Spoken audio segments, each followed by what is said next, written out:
Bless you. Hi. This is my dog, Lisa. Okay. So I'm doing like 9 of these things in a row, and I'm starting to get a little punchy. I'm sorry. Okay, so here I am. I am Jessica of Awkward Embraces. This is my dog, Lisa. Mwah. We are shooting the Indiegogo thank you videos. Right now we're currently fundraising on Indiegogo to finish season 2 of Awkward Embraces. And one of the perks, if you give a certain amount of money, is that you can submit 10 questions to your favorite cast member and we'll answer them and post it on YouTube, which I'm doing right now. We are up to Richard Hendricks. Hi, you're awesome. Thank you. Here are his questions. Favorite sci-fi captain? Captain Malcolm Reynolds. I mean, if we're talking all of sci-fi, you know, we could break it up and be like favorite Star Trek, favorite, but Mal Reynolds by far. Awesome. Favorite nerd shirt? It changes because, you know, I'll get a new nerd shirt and I'll be like, ooh, and it's like, ooh, shiny. This is my newest one, so this is my new favorite, which it's covered in dog hair right now. But yeah, it's a Doctor Who shirt for those of you who aren't familiar, and those of you who are, you know how awesome this shirt is. So I just got this one as a gift from a very good friend yesterday. So this one will be, I will wear this every chance I get. I'll just pretty much burn it out. Before that, it was the Star Trek shirt that Patty got me for Christmas, which I still wear every chance I get. So those are my top 2. It's an awesome shirt. Favorite nerdy activity? What constitutes a nerdy activity? I wonder. I sort of feel like everything I do is a little bit nerdy, because I'm nerdy. Sitting at home alone, playing on my computer and watching sci-fi. I think that's my favorite nerdy activity. I guess that is a nerdy activity. I just think it's awesome, so it's hard for me to say that it's nerdy. But yeah, no, I do that a lot. Non-nerdy guilty pleasure. Okay. I've been watching Hellcats, and I kind of really like it. I'm sorry.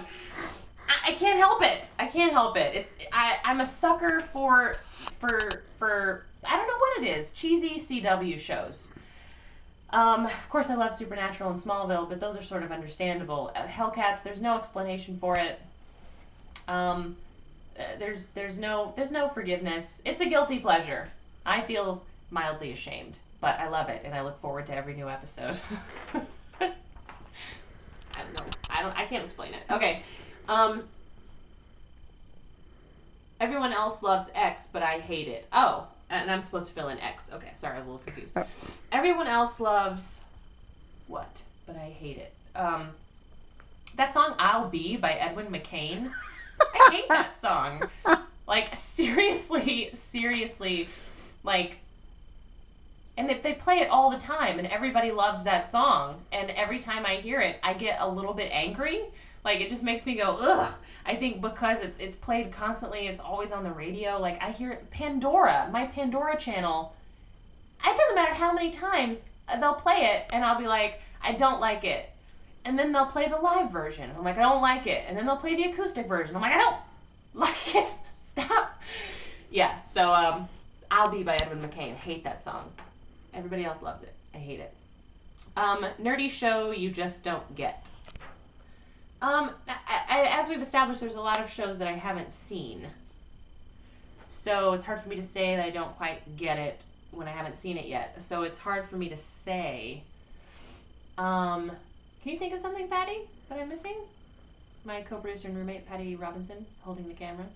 Well, there's all various degrees of nerdy shows, right? Like the vampire shows and Being Human, or Vampire Diaries, which I love. But you were done with it within like 1 episode. 2 episodes. 2. I hung around for Vampire Diaries for 2 episodes. I'm telling you, you need to come back. I know. It's time. Yeah, but Patty's trying to get me back into Vampire Diaries. But you're pretty, like, you watched The Cape and you didn't dig it. I didn't see it. Yeah. Oh, but it didn't last. Yeah, no, it's not really. No. Gonna go.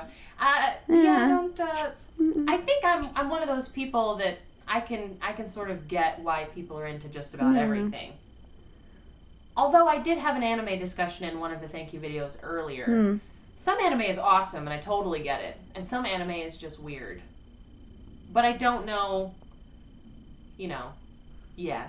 Maybe I'm pretty much like I can see the appeal of just about anything, like the Twilight stuff. I totally understand why people are into it. I read all the books.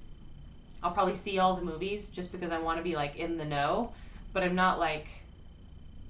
I mean, they sparkle. You know what I mean? When he's like, "This is what I am," and he just looks like he forgot to shower after a rave. You know what I mean? Like, I don't get it. Like, I don't understand the sparkling. It ruins it. Well, there's a lot of things that ruin it, but yeah, it's the sparkly vampires. Maybe that's the thing. I don't understand why they sparkle. That's like the worst possible. It's fine. I don't get it. I don't get the sparkling. Okay. Favorite gadget. Probably just my smartphone. It's right here. You want to see? I mean, it's a T-Mobile My Touch slide. My G1. I'll have you know, I had a Google phone before they were cool. I was one of the first people to get one of the old, like, giant, like, clunky G1s.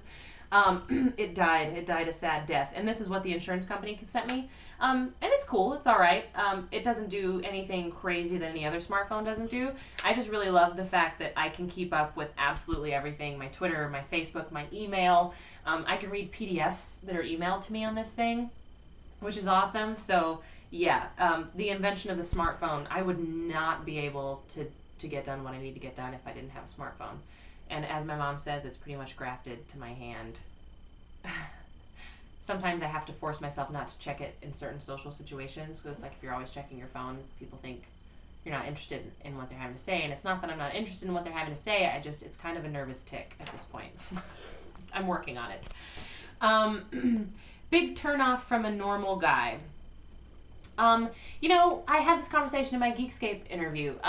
There's a certain amount of like common ground that really sort of, it's kind of the dating magic that sort of makes you want to keep moving forward, because there's the attraction has to be there, but you can be attracted to someone who's not necessarily interested in the same stuff you're interested in. But when you have common ground and you can like talk about the same stuff that you really like, that's when things can develop further into something more like, deep, I guess is what I'm trying to say.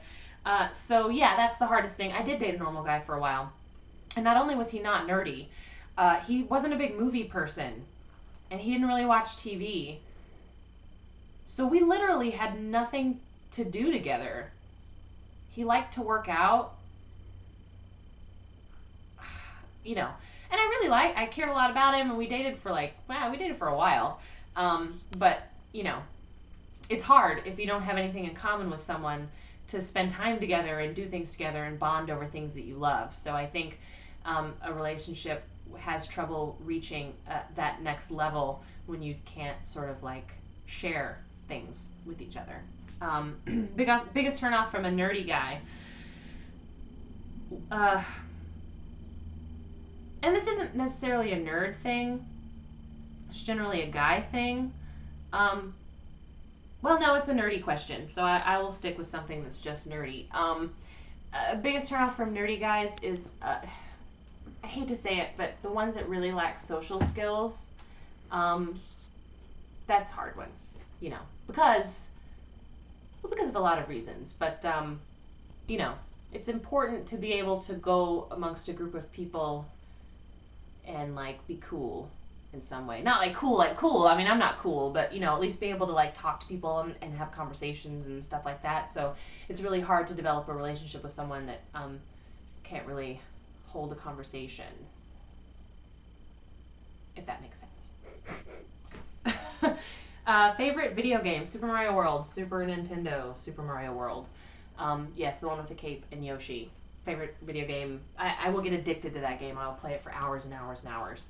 I love it. So yeah, that's it. Those are Richard's questions. Thank you so much, Richard. You're awesome. And that's it. Thank you. Bye.